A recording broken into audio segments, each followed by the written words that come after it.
이제 재고자산 파트 볼 건데요. 일단 앞에 보셔도 되고 아니면 두 장짜리 나눠드린 거 보셔도 돼요. 일단 그거 먼저 정리하고 그 다음에 교재 볼 겁니다. 그래서 재고자산 그러면 판매 목적이세요. 그래서 우리 회사 가시거나 알바하다 보면 재고 파악하잖아요. 그래서 이게 판매할 게 몇 개 남았느냐, 몇 개 팔았느냐, 이제 그거를 재고 파악이라고 하는데 재고라고 나오면은 판매하고 관련이 있다 이렇게 봐주시면 되고요. 우리가 사고 팔 때 요 두 가지가 제일 중요하다 그랬습니다. 수량하고 뭐요? 단가. 그래서 수량 결정 방법에 세 가지가 있어요.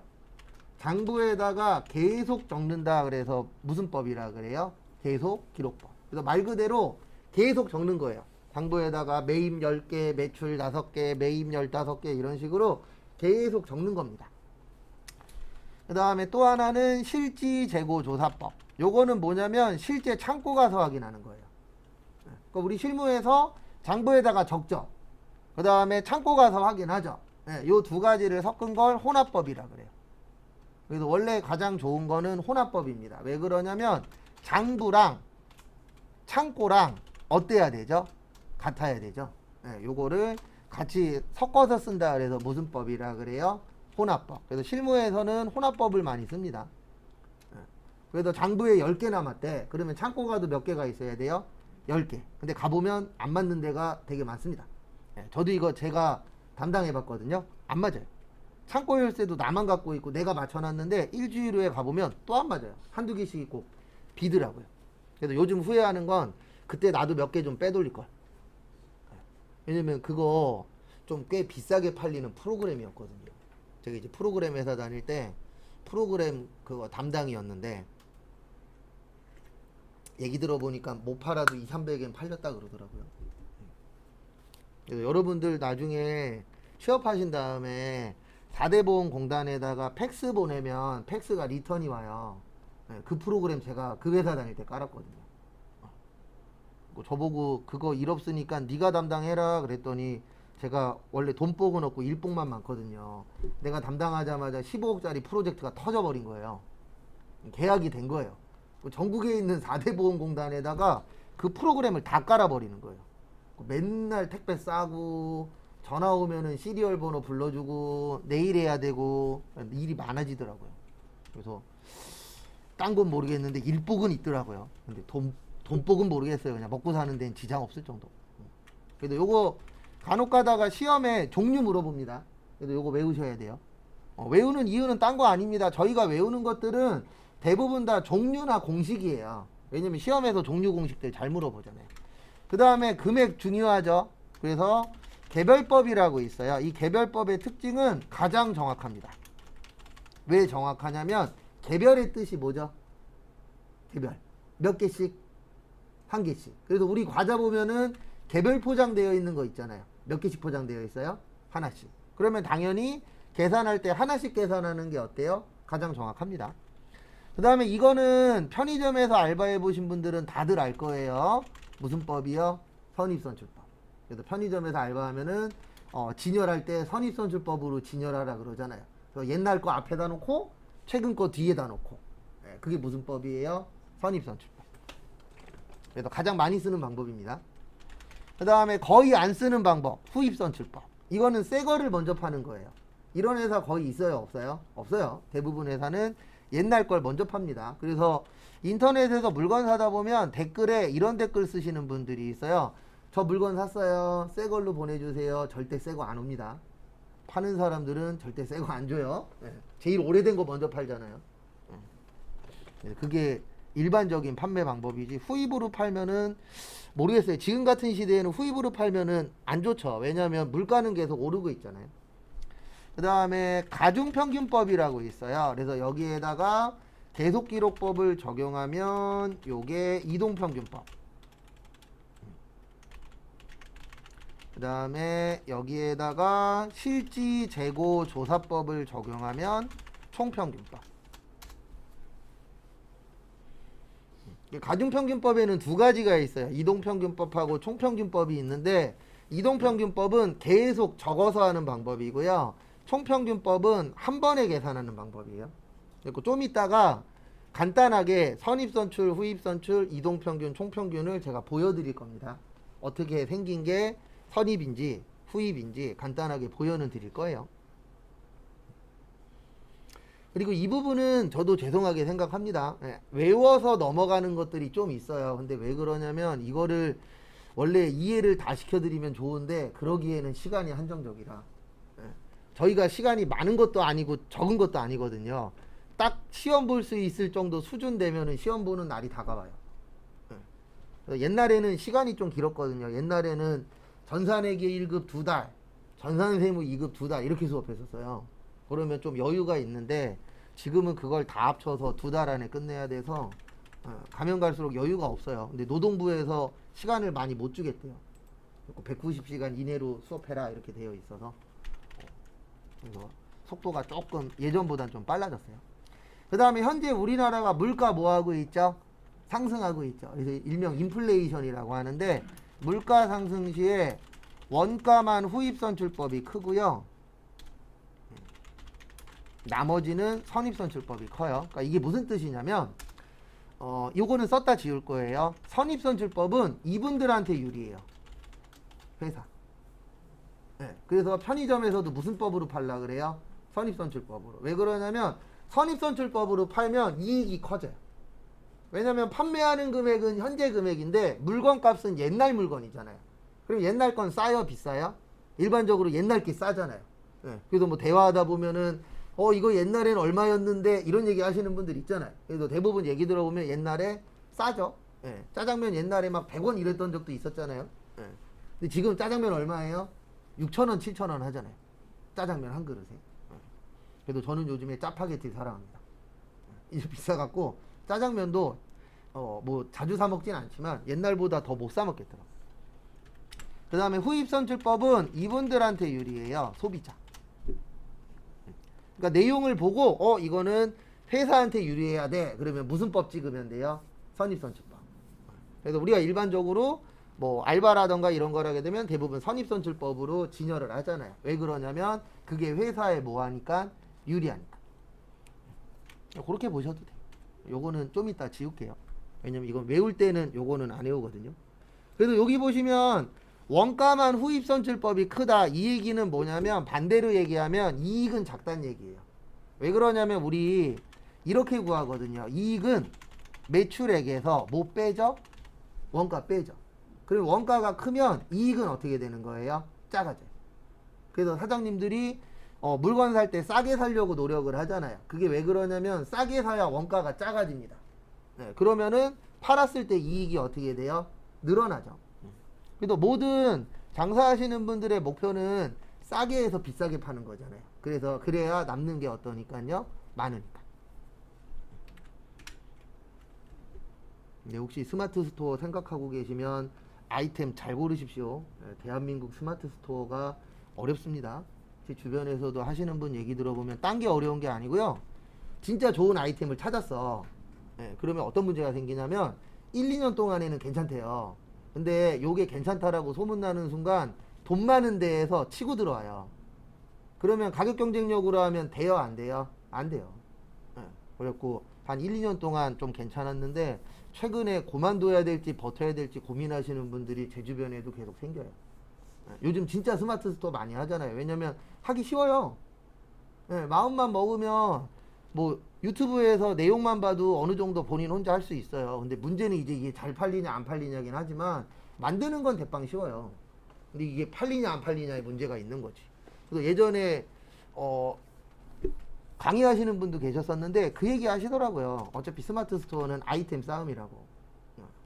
근데 요즘에는 돈 때문에 그게 문제래요. 잘 된다라고 소문나면 대형 업체가 치고 들어와 갖고 잘 나가던 중소업체들은 다 망한대요. 스마트 스토어도. 그래서 뭐든지 다 돈 싸움이잖아요. 커피숍도 잘 되게 하려면 방법은 하나 있어요. 돈 몇 억 들여갖고 이쁘게 만들면 되잖아요. 홍대 보니까 진짜 이쁘게 만든 데 있던데 가보진 않았는데 블로그에 요즘에 종종 나오더라고요. 거기 들어가는 입구에 막 뭐지 빵으로 막 이렇게 전시회 비슷하게 해놓고 그런 데도 있더라고요. 근데 얘기 들어보니까 4억인가 5억 들였다 그러던데 커피숍 하나에. 몇 년 갈지 모르겠지만 최근에 생겼더라고요. 생긴 지 이제 한 3개월? 2달 좀 더 됐나? 근데 못 가요. 왜냐면 비싸서. 그런 데는 빵 하나에도 대빵 비싸잖아요. 안 그래도 빵값 비싼데. 근데 다행인 게 저희 집에 빵 순이가 없어서. 요거 좀 봐두시고 요것도 지울게요. 요건 안 나오니까. 그 다음에 재고자산 감모손실이라고 있어요. 그래서 적고 나서 설명드릴게요. 두 가지가 있는데 정상적하고 비정상적. 그리고 요거는 전산 세무에서 잘 나와요. 회계보다는. 뭐 세무에서도 한 1년에 한두 번 정도 나오는데 어쨌든 세무 쪽에 좀 더 잘 나옵니다. 그리고 제가 지금 적고 있는 건 적으셔도 되고요. 아니면 그냥 그 2장짜리에다가 없는 내용만 추가하셔도 돼요. 거기 외우시라고 드린 거 2장짜리에 그대로 있어요.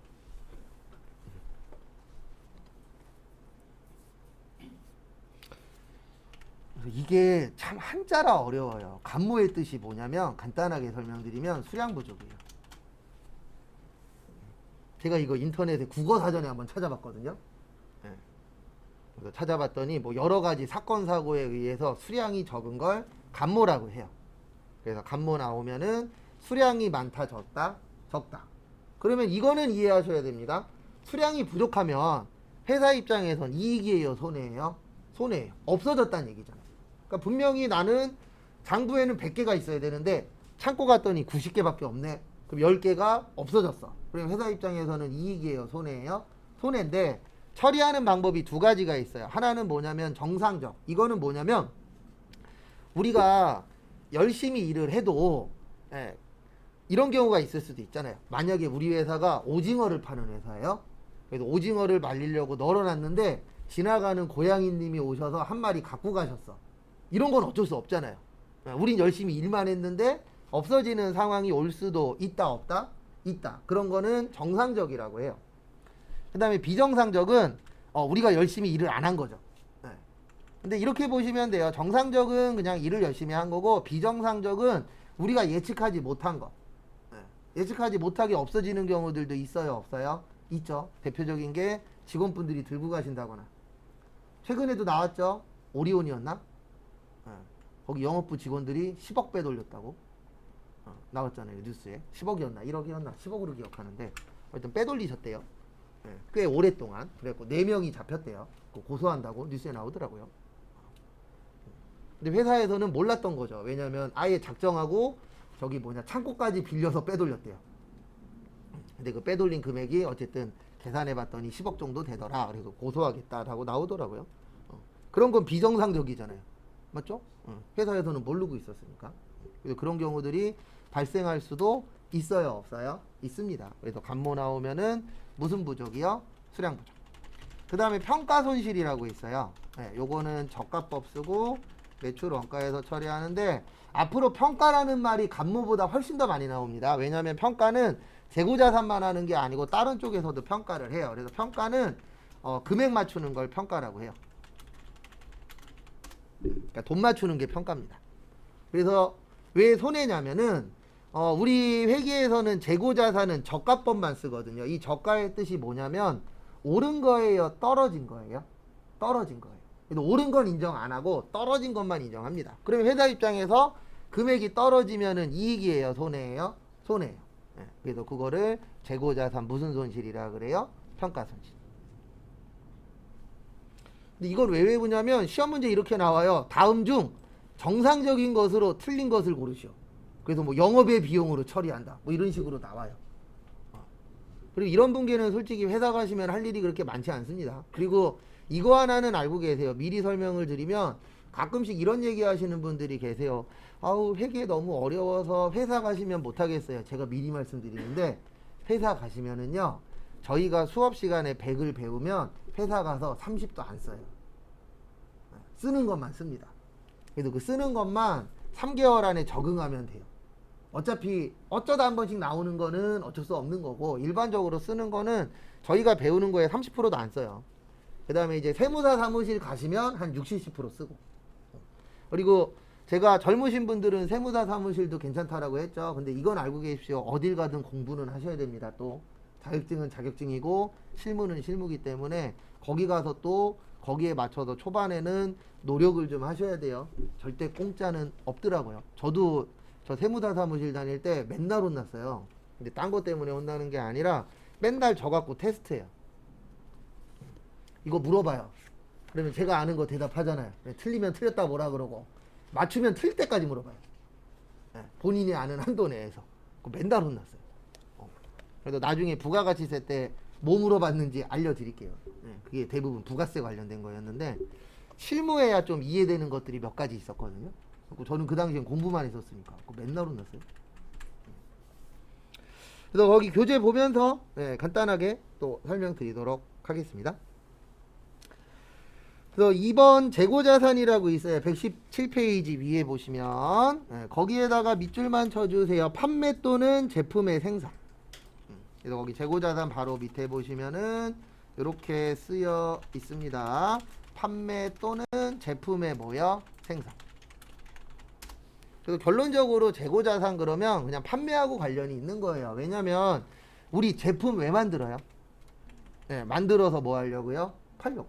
그래서 결론적인 최종 목표는 판매 목적입니다.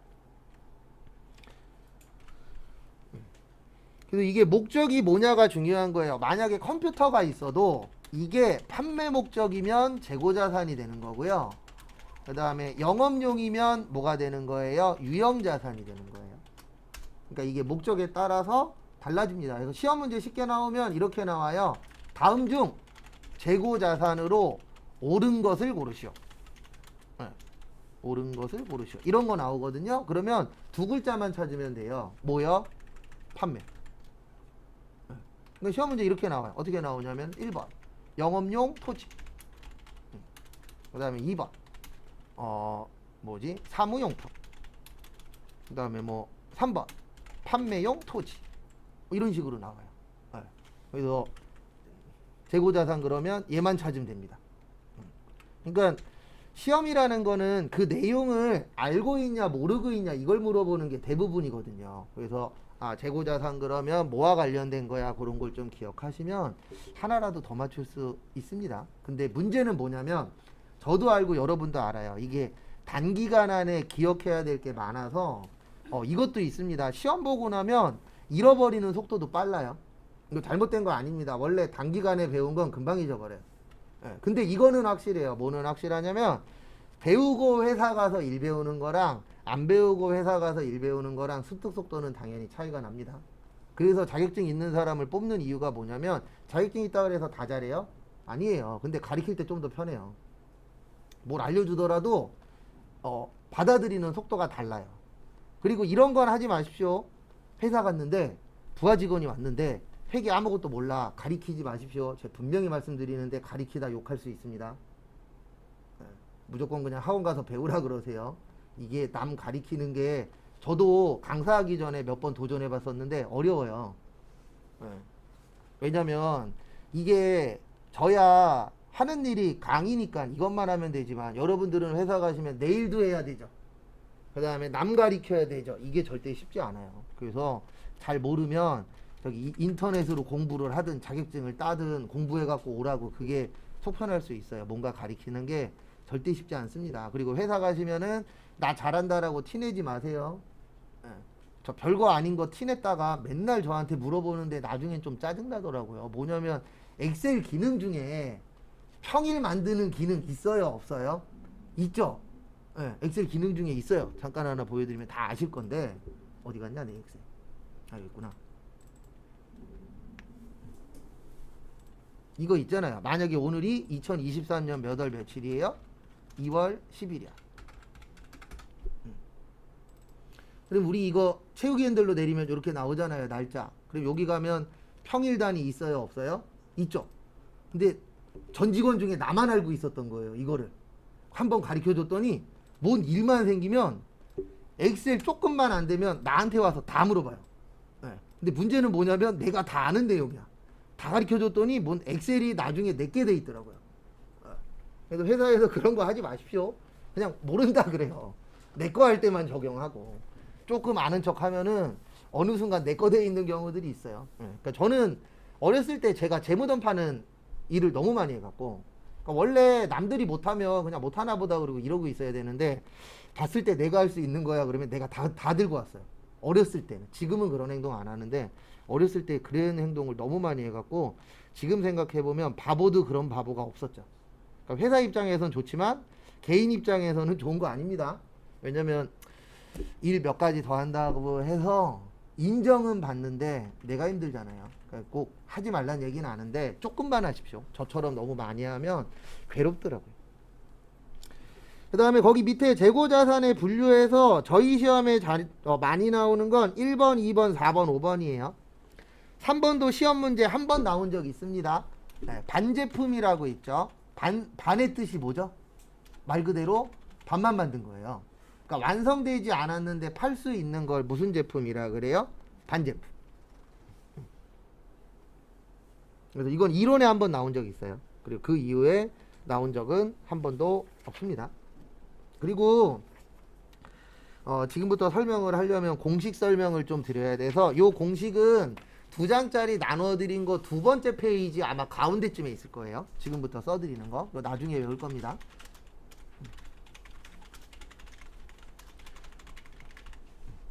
이거 왜 외워야 되냐면 실무에서는 이거 컴퓨터가 계산 다 해줘요. 실무에서는. 네. 근데 우리 시험 볼 때는 내가 기억해서 내가 계산해야 되거든요. 그래서 좋은 문제는 아닙니다. 2페이지 중가운데쯤에 아마 있을 거예요. 아니면 그냥 앞에 보셔도 돼요. 순매출액의 뜻이 뭘까요? 순수한 뭐예요? 매출액. 그래서 뭐라 그래요? 순매출액이라고 하는데 어떻게 구하냐면 총매출액 마이너스 매출할인 및 애누리 마이너스 매출할인 이라고 되어 있어요. 공식에는. 그래서 하나하나씩 설명드릴게요. 총매출액의 뜻이 뭐냐면 1년 동안 판 거예요. 몇 년 동안요? 1년 동안. 우리 열심히 1년 동안 팔잖아요. 근데 문제는 뭐냐면 환입이 될 때가 있습니다. 요 환입이 뭐냐면 반품이에요. 우리 반품 되면은 플러스 돼요? 마이너스 돼요? 마이너스 되잖아요. 팔았던 게 다시 들어오니까 안 판 게 되는 거죠. 그 다음에 애누리는 깎아주는 거예요. 근데 뭐와 관련돼서 깎아주는 거냐면 물건과 관련돼서 깎아주는 건 애누리라고 해요. 그래서 이런 경우들 있잖아요. 만약에 우리 회사가 가구 회사인데 가구를 옮기다가 흠집이 났네. 그럴 수 있어요? 없어요? 있죠. 그리고 흠집 나면은 반품하는 경우도 있지만 내가 좀 깎아줘서 파는 경우들도 있어요? 없어요? 있어요. 그렇게 깎아주는 걸 뭐라 그래요? 애누리. 그 다음에 할인은 돈과 관련돼서 깎아주는 거예요. 그러니까 뭐냐면 만약에 우리 회사가 외상 매출금이 1,000만 원이 있었어요. 근데 이걸 받으려면 3개월 후에 받기로 했어. 네. 그러면 3개월 기다린 다음에 1,000만 원 받는 거죠. 근데 이럴 수 있잖아요. 다음 달에 1,000만 원이 필요해. 아니면 다음 달에 900만 원이 필요해. 그래서 이 회사한테 전화해갖고 3개월 후에 주기로 한 거 다음 달에 주면 10만 원 깎아줄게. 이런 식으로 해서 돈 빨리 받기 위해서 깎아주는 걸 뭐라 그래요? 할인이라고 해요. 그래서 다시 한 번 더 설명드릴게요. 환입의 뜻은 환자가 도로 환자예요. 그래서 나갔다가 다시 들어왔네. 그래서 뭐 할 때 쓰는 거라고요? 반품했을 때. 그 다음에 애누리하고 할인 다 깎아주는 거예요. 그래서 둘 다 깎아준다라는 뜻은 똑같은데 애누리는 물건과 관련돼서 깎아주는 거예요. 그래서 뭐 흠집이 난다거나 대량으로 구매한다거나 이럴 경우에 깎아주는 경우들이 있어요? 없어요? 있죠. 그거는 애누리. 그 다음에 할인은 돈 빨리 받으려고 깎아주는 거예요. 그래서 3개월 후에 받기로 한 거를 뭐 다음 주에 주면은 10% 깎아줄게. 이런 거 할 수 있어요? 없어요? 있죠. 그래서 돈과 관련해서 깎아주는 거는 할인이라고 합니다. 그 다음에 순매입액은 총매입액 플러스 부대비용 마이너스 매입한출 및 애누리 마이너스 매입할인. 그래서 총매입액은 1년 동안 산 거예요. 1년 동안 구입한 거. 그 다음에 부대비용의 가장 대표적인 건 이겁니다. 운반비. 그래서 우리가 물건 살 때 운반비 중요해요? 안 중요해요? 중요합니다. 그래서 여러분들 인터넷에서 물건 살 때 꼭 보는 거 있잖아요. 택배비 포함이냐? 택배비 별도냐? 이거 봐요? 안 봐요? 봅니다. 근데 너무 최저가인 거 같은 거 사시면 돼요. 제가 예전에 하루 종일 뒤져봤는데 제일 싼 거랑 어느 정도 싼 거랑 가격 차이가 한 10원에서 50원 정도 나더라고요. 참고로 대한민국에 외국에서 유명한 스마트 스토어가 못 들어와요. 그게 왜 그러냐면 이미 너무 싸대요. 그래서 여기에서 가격을 더 내리면 망한대요. 대기업이 들어와도. 그래서 스마트 스토어가 힘든 게 그런 부분이 있다 그러더라고요. 새로운 아이템 말고 기존 아이템들은 이미 포화 상태래요. 예, 그리고 어느 정도 인지도로 가잖아요. 지금은 여러분들도 물건 살 때 이 사람이 실버냐 골드냐 이런 거 다 보고 살걸요. 그러니까 당근도 보면은 그 온도 있잖아요. 그런 거 어느 정도 보시는 분들 있어요, 없어요? 있어요. 왜 그러냐면 하도 사기치는 사람들이 많으니까. 그래서 항상 뭐 같은 거 물건 살 때 조심하십시오. 참고로 저도 저희 부모님 어버이날 그거 선물을 많이 드렸었거든요. 비타민. 예. 그리고 미국에서 이제 대행업체 해갖고 산 적이 있었어요. 몇 번. 근데 마지막 살 때 사기당했어요. 예. 똑같은 데에서 샀는데 근데 저만 사기당한 게 아니고 한 몇천 명이 사기당하고 있는 중이었어요. 왜냐면 미국 업체다 보니까 어떤 문제가 있냐면 시켰는데 물건이 안 와요. 예. 원래 기존에 잘 두던 데인데. 그리고 저도 내가 시키던 데니까 세 병을 시키고 돈 입금했는데 분명히 와야 될 날인데 안 오더라고요. 그래서 네이버 뒤져봤더니 사기를 치시기 시작한 거죠. 근데 문제는 뭐냐면 거기에서 미국이다 보니까 바로바로 대응이 안 되잖아요. 그러니까 사이트는 열어놓고 계속 사람들이 거기에다가 이상한 글 쓰면 지워버리고 좋은 것만 냅두고. 그러니까 오랜만에 들어가는 사람들은 여기가 정상적인지 비정상적인지 확인이 안 되는 거죠. 그래갖고 그때 한 12만 원 사기당하긴 했는데 항상 조심해야 되는데 조심한다 그래도 항상 뛰는 놈이 나는 놈이 있긴 하더라고요. 물건 같은 거 살 때에도 잘 알아본다라고 알아보는데 어쨌든 그래도 당하긴 하더라고요. 저도 그렇게 해갖고 날린 돈이 조금 돼요. 그래서 환출은 들어왔다 나가는 거예요. 그 다음에 애누리는 뭐와 관련돼서 깎아주는 거라고요? 물건. 그 다음에 할인은 돈 빨리 받으려고.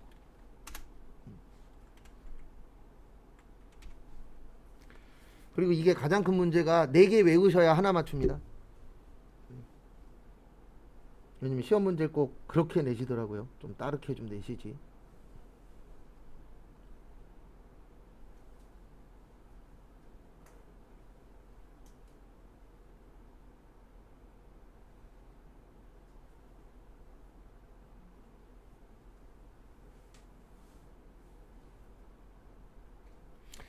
그 다음에 매출 원가는 기초상품 플러스 순매입액 마이너스 기말상품 마이너스 타계정 대책. 그래서 간단하게 설명드리면 우리 원가의 뜻은 알죠? 네, 원래 가격이 뭐예요? 원가예요. 네, 그래서 우리가 장사하시는 분들이 하는 말 중에서 믿지 말라는 말 중에 하나가 뭐죠? 원가에 판다. 믿지고 판다. 이런 얘기 믿지 말라 그러잖아요. 왜 믿지 말라고 하냐면 원가에 팔거나 믿지고 팔면은요 망해요. 맞잖아요. 어느 정도 이익을 남겨야 그거 갖고 월세 내고 인건비 가져가고 하기 때문에 뭐 한두 개 정도야 원가에 팔 수 있겠지만 다 원가에 팔면 망합니다. 그래서 우리가 믿지 말라고 하는 말이 여러 가지 있잖아요. 어르신들 일찍 가야 돼 이 얘기랑 그 다음에 장사하시는 분들 손해보고 파는 거야 이런 얘기는 믿지 말라고 하는 게 딴 것 때문이 아니고 그렇게 팔면 망해요. 그래서 기초 그러면 몇 월 며칠이요? 1월 1일. 그 다음에 순매입액은 몇 년 동안 산 거예요? 1년 동안.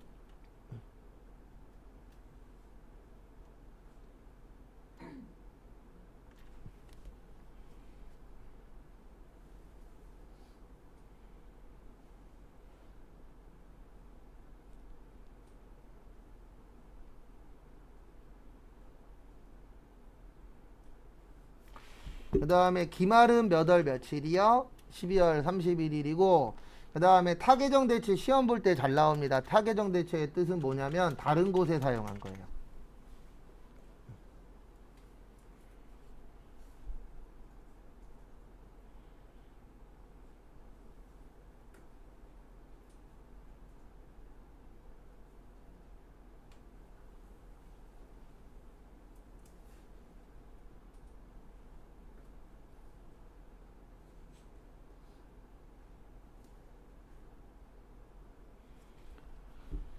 그래서 다른 곳에 쓰는 거를 타계정 대체라고 하는데 뭐 이런 경우입니다. 어떤 경우냐면 원래 재고자산의 목적은 무슨 목적이죠? 판매 목적이죠. 근데 이거를 안 팔고 뭐 기부를 한다거나 아니면 아까처럼 도난을 당한다거나 아니면 직원들한테 선물로 준다거나 이런 것들이 다 타계정 대체예요. 그래서 타계정 대체 그러면 안 팔고 다른 곳에 쓰는 겁니다. 근데 우리 다른 데 쓸 수 있잖아요. 직원 생일이래. 생일 선물로 하나 줄 수도 있다 없다? 있다. 아니면 좋은 곳에 쓰시라고 기부할 수도 있죠. 아니면 불나서 없어질 수도 있잖아요.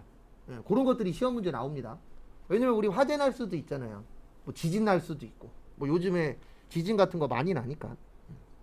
그래서 지진이 시험 문제 나올 수도 있어요. 저 다른 시험 볼 때 지진 나온 적 있었어요. 회계 관련된 시험이었는데 거기에 지진 나오더라고요.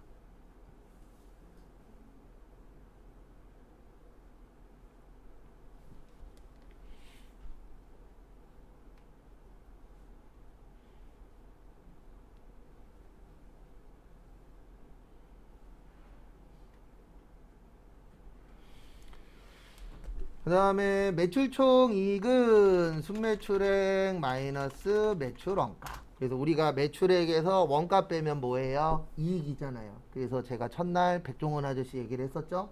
예, 원가 계산하라고. 왜냐면 원가가 얼마인지 알아야 얼마에 팔 것이고 이익이 얼마 날 것이다. 그래서 요즘에 저런 게 되게 위험하대잖아요. 옛날에는 통했는데 안 되는 방법 중에 하나가 남들보다 싸게 한다 그래서 안 돼요, 이제는. 왜냐면 요즘 분들은 저도 거기 포함인데 입이 고급화되어 있어서 싸도 기본적인 맛은 해야 돼요.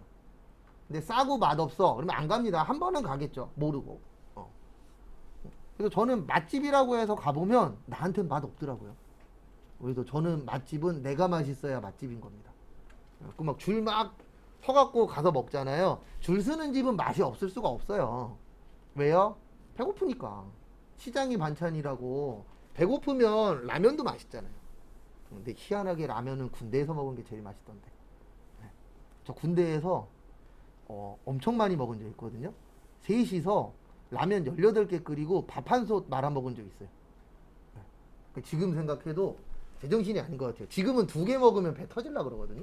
근데 그 당시에 셋이서 6개씩 먹고 밥 말아 먹고 그런 거 보면은 확실히 어렸을 때가 많이 먹나 봐요. 지금은 뷔페 가도 적자라 뷔페도 안 가요.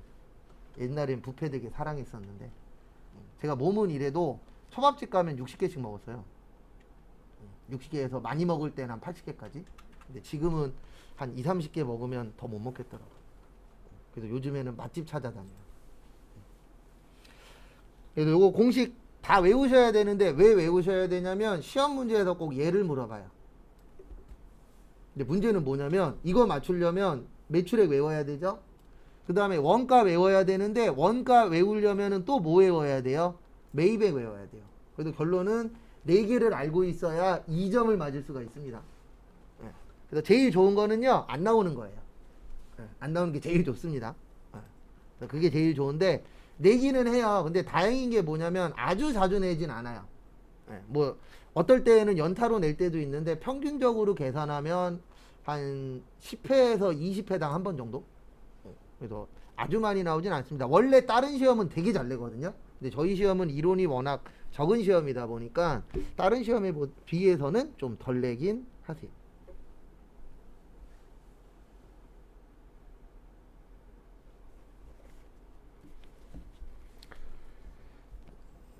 그 다음에 다음 것도 보시면은요 거기 밑에 부대 비용 좀 볼게요. 부대 비용. 그래서 부대 비용 앞으로 많이 나오거든요. 그래서 부대 비용 나오면 제가 항상 3줄을 씁니다. 그래서 어저께도 썼었는데 매입 시에 부대 비용은 뭐 처리한다고요? 원가 처리. 그 다음에 단기 매매 증권 살 때 부대 비용은 수수료 비용. 그 다음에 팔 때 부대 비용은 그냥 비용 처리하시면 되고요. 부대 비용은 이렇게 생각하시면 돼요. 추가되는 거. 그래서 대표적인 게 우리가 음식 배달시킬 때 배달비 요런 게 뭐가 되는 거예요? 부대 비용이 되는 거예요. 그래서 만약에 이럴 수 있잖아요. 음식값이 10,000원이야. 근데 배달비가 3,000원이야. 그러면 이 음식은 일반적으로 얼마짜리 음식이 되는 거예요? 13,000원. 그래서 일반적으로는 이렇게 합치라고 되어 있어요. 마우스 어디 갔어? 이렇게 해서 원가에다가 뭐 해라? 합쳐라.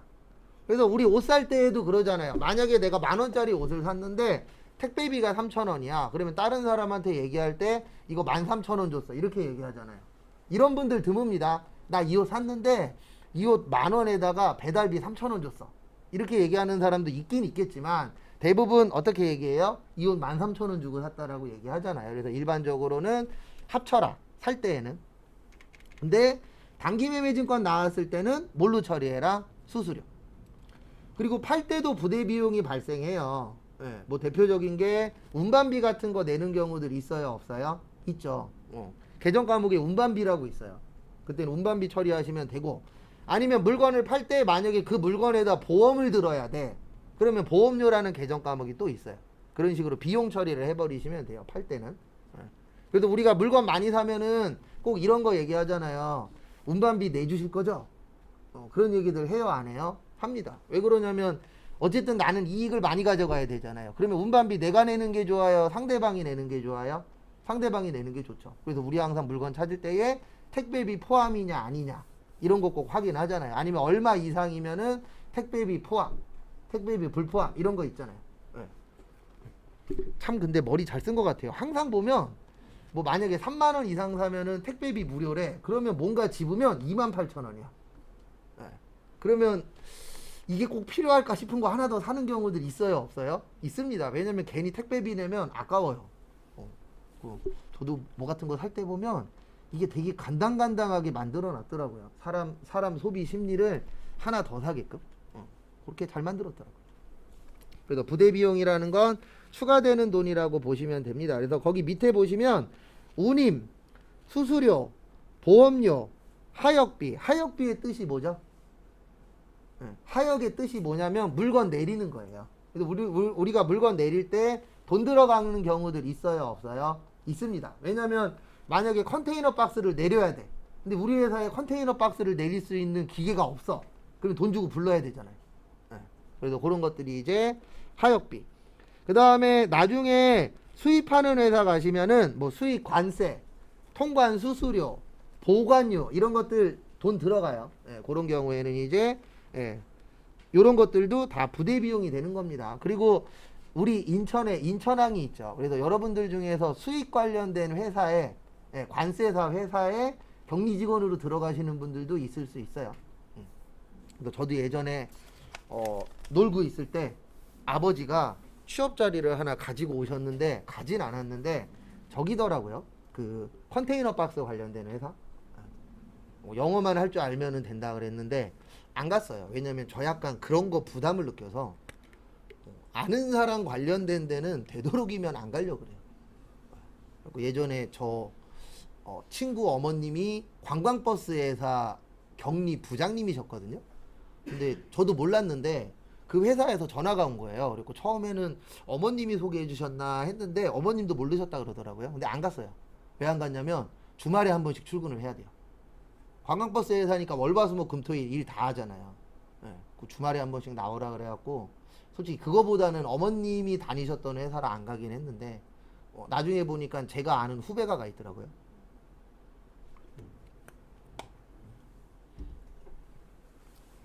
그리고 항상 일자리 알아보실 때 그것도 중요합니다. 요즘엔 9to6이라 그러더라고요. 9to6. 그게 중요하신 분들은 거기에 맞는 거. 그 다음에 돈이 중요하신 분들은 돈에 맞는 거. 그래서 본인 상황에 맞춰서 잘 선택을 하셔야 돼요. 사람마다 가치관은 다르니까. 그 다음에 118페이지 이거 지금까지 2번 나왔는데요. 저기에다 밑줄 좀 쳐주세요. 가운데 밑에 쪽에 보시면